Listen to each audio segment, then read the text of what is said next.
সুপ্রভাত। আজ 12ই এপ্রিল, তাই তো? 12ই এপ্রিল 2026। এখনও সূর্য ওঠেনি। আমরা ফিল্ড ভিজিট করতে চলে এলাম বেলদাতে। কৃষক বন্ধু এখানে আছেন, উনির কাছ থেকে উনি নতুন চাষ করেছেন, তো ওনাকে আমাদের তরফ থেকে স্বাগত এবং শুভেচ্ছা, নমস্কার। তো আমাদের ধান দেখে আমরা মন খুব খুশি। ধানের যে ছড়া খুব সুন্দর নেমেছে।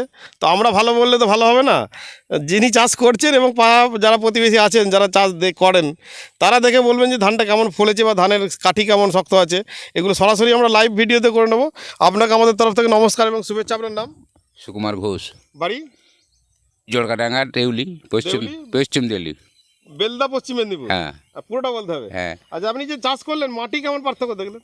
মাটি পার্থক্য বলতে মাটির পার্থক্য ঠিকই আছে, মানে নরম আছে? নরম আছে। আর মাটি গলন কেমন আছে? এই যে একদম পুরো একদম ইয়ের মতো, মলমের মতো। এটা পার্থক্য বুঝতে যাচ্ছে। গাছের কাঠি কেমন শক্ত আছে একটু হাতে করে কাঠিটাকে ফাঁক করুন তো, মানে কাঠিটাকে হাতে করে চেপে নামান। হ্যাঁ হ্যাঁ, মানে দুদিক দিয়ে ফাঁক করলে বুঝতে পারবে চাকিটা। হ্যাঁ, এই তো।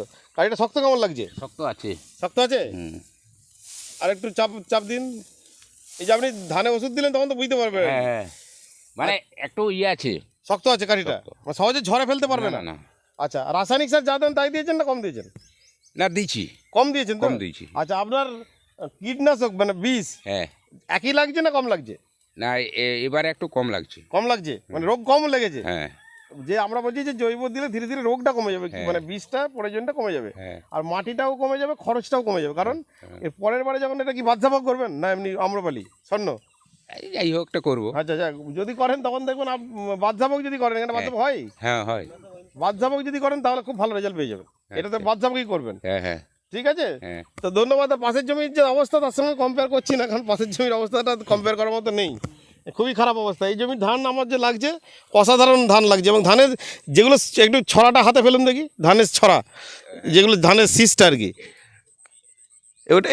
এইটা ফেলুন। হ্যাঁ, যেটা যেটা বেঁকেছে, হ্যাঁ বাঁকছে, মানে চাল গেঁথে গেছে অলরেডি। ও ধানের ওয়েটটা কেমন লাগছে? ওইটা আছে না অলরেডি? তো পুরো চাল গাঁথেনি এখনো না না, কিন্তু ধানটা। এবং সব থেকে আরেকটা যেন আমরা বলি পতাকা পাতা, দেখুন এখনো বেরাচ্ছে, তো ফুল হচ্ছে, তো ফুলছে, এই তো ফুল হচ্ছে, এই তো এখনো বেরাচ্ছে।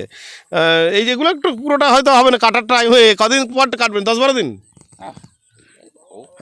সব থেকে আরেকটা জিনিস পতাকা পাতা, এই যে পতাকা পাতাগুলো দেখেছেন, কোনো রোগ জ্বালা কিচ্ছু নেই, একদম পরিষ্কার পরিচ্ছন্ন, একদম পরিষ্কার পরিচ্ছন্ন পতাকা পাতা। এই পতাকা পাতা যত হেলদি হবে তত ধানের লাস্ট ধানটা পর্যন্ত চাল কাঁদবে।